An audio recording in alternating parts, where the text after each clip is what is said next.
జ్యోతిష్శాస్త్రరీత్యా ఒక వ్యక్తి యొక్క జన్మ కుండలి అంటే జాతక చక్రాన్ని పరిశీలించేసినప్పుడు ఈ గ్రహాలను ఏవైతే ఉన్నాయో వాటి సమయాలను ఏవైతే లెక్కించి మనము జరిగే దశలు అంతర్దశలు గోచారం ఏ విధంగా ఉందని చెప్పి చూస్తామో ఇవి కేవలం మనకు ఎంతవరకు ఉపయోగపడతాయంటే ఒక కాలాన్ని సూచించడానికి జ్యోతిష్శాస్త్రం తప్పకుండా ఉపయోగపడుతుంది. అంటే ప్రస్తుతం ఈ వ్యక్తికి ఈ మంచి సమయం కావచ్చు లేదా ఈ చెడు సమయం కావచ్చు ఏ సమయంలో ప్రారంభమైంది అది ఎంతవరకు ఉంటుంది ఏ విధమైనటువంటి ప్రభావం ఈ గ్రహాలు అతని మీద చూపుతాయి అని చెప్పడానికి మాత్రమే జ్యోతిష్శాస్త్రం ఉపయోగపడుతుంది.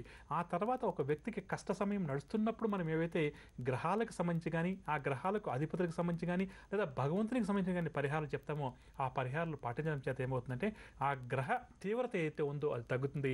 అదేవిధంగా ఒక వ్యక్తికి చాలా మంచి సమయం నడుస్తున్నప్పుడు రాజయోగం అంటాం కదా ఆ విధంగా నడుస్తున్నప్పుడు అదృష్టానికి దగ్గరగా ఆ వ్యక్తి యొక్క జాతక చక్రం నడుస్తున్నప్పుడు ఏంటంటే ఇటువంటి పరిహార క్రియలు పాటించడం చేత ఏమవుతుందంటే ప్రధానంగా ఆ మంచి మరింతగా పెరుగుతుంది, ఆ యోగం మరింతగా పెరుగుతుందని చెప్పవచ్చు. దీనివల్ల అతను మరింతగా విజయాలు సాధించగలుగుతారు.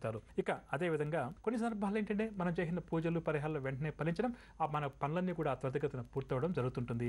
ఇలా కొన్ని పరిహారాల ఖర్చుతో కొన్ని పరిహారాలు ఓర్పుతో నేర్పుతో కొన్ని పరిహారాలు ఇతరుల పండితుల సహాయం తీసుకొని చేయాల్సి వస్తుంది.